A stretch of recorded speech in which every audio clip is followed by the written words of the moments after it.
Dans beaucoup de sports, la puissance des membres supérieurs est déterminante. Pour autant, c'est un facteur qui est souvent laissé de côté dans les évaluations lorsque l'on ne bénéficie pas d'une salle de musculation. Or, il est possible d'évaluer les membres supérieurs sans bande développé couché ou autre atelier de musculation. On voit ça tout de suite ensemble, bienvenue dans Prépa et Performance.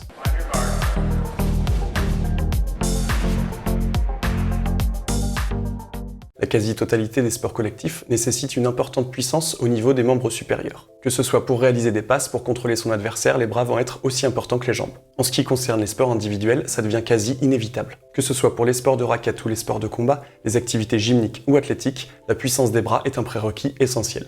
Pourtant, dans beaucoup de clubs, l'évaluation des membres supérieurs est laissée de côté. Pour cause, on n'a pas tous l'opportunité d'avoir à disposition une salle de musculation permettant de chiffrer le travail musculaire. Mais il est important de faire toujours en sorte que le manque de matériel ne soit jamais une contrainte. L'objectif en préparation physique et en entraînement sera toujours de pouvoir faire un bilan de l'évolution de nos pratiquants. Il permettra d'être sûr que l'on est sur une voie de progression et que l'entraînement porte ses fruits. Sans évaluation, on avancera totalement à l'aveugle. La première question à se poser sera celle de la pertinence du test que l'on va proposer à nos athlètes. En effet, si je travaille avec des joueurs de badminton, je n'aurais peut-être pas l'intérêt de proposer un test consistant à lancer un medicine ball le plus fort possible dans un mouvement de passe de rugby. Que ce soit en termes de trajet moteur, d'amplitude ou de charge, j'aurai toujours intérêt à être le plus près possible des mouvements spécifiques de ma discipline. Avant de vous proposer différents exercices permettant d'évaluer la puissance des membres supérieurs, je tenais à amener quelques précisions. Nous parlons ici d'une évaluation de la puissance, mais les résultats que nous obtiendrons et comparerons seront sur une base métrique. Il ne s'agira pas d'une puissance en watts, comme nous avons pu en parler par exemple dans notre vidéo sur le BIST en musculation. C'est donc un abus de langage permettant au plus grand nombre de comprendre la logique d'évaluation. En outre, nous reviendrons très prochainement dans une prochaine vidéo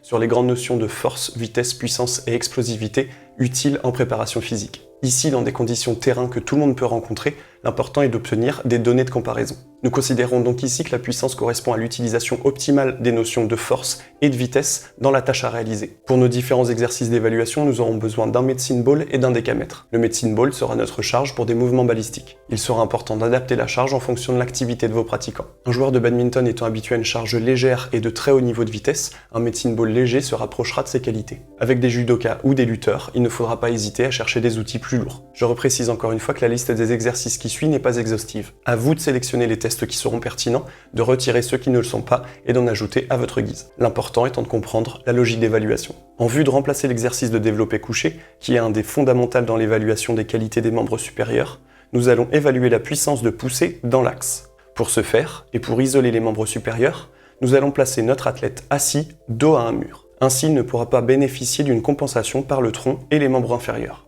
La prise du medicine ball va se faire avec les mains sur l'arrière du ballon, coude écarté.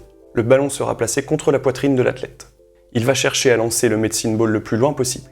Le choix de laisser la possibilité à l'athlète de réaliser un contre-mouvement avec le dos et les hanches au moment du lancer est possible et va dépendre de vos besoins. Dans ce cas, placez votre athlète loin du mur pour qu'il ait une liberté de mouvement au niveau du tronc. Dans le cas où vous souhaitez évaluer la puissance des membres supérieurs debout, par exemple pour un combattant ou un handballeur qui multiplie les duels dans sa discipline, réalisez le même exercice sur les genoux ou debout. Encore une fois, si le contre-mouvement vous intéresse, vous pouvez vous éloigner du mur ou encore autoriser l'athlète à un pas vers l'avant au moment du lancer. L'important étant toujours qu'une fois vos choix réalisés, les tests se déroulent dans les mêmes conditions. La reproductibilité est essentielle pour avoir des données comparables. Dans le but d'évaluer les membres supérieurs en rotation, il est possible de réaliser ce même test en passe de rugby. Là encore, faites le choix de la validité de votre tentative, entre permettre à l'athlète d'avancer un pied à cause de la force de rotation ou pas. La réalisation du lancer sur les genoux est aussi possible. D'autres possibilités de lancer, en fonction de vos besoins, sont réalisables. Le lancer entre les jambes témoignera plutôt de la puissance en antépulsion.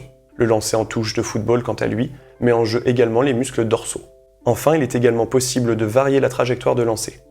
Une recherche de verticalité dans le lancer de medicine ball se retrouve beaucoup dans les salles de CrossFit, après un squat par exemple.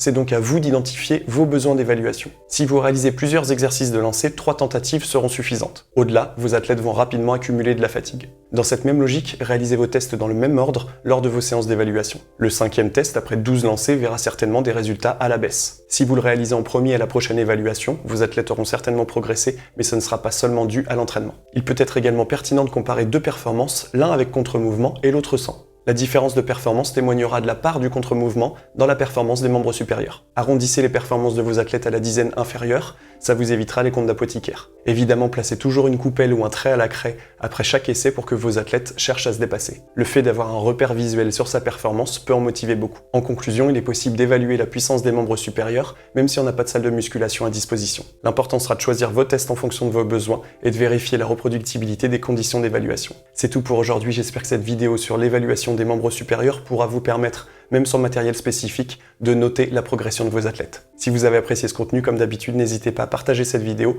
pour nous aider à nous développer. Si vous avez des questions ou des suggestions, je reste à votre disposition dans les commentaires. On se retrouve bientôt pour du contenu d'évaluation. Entraînez-vous bien. Salut!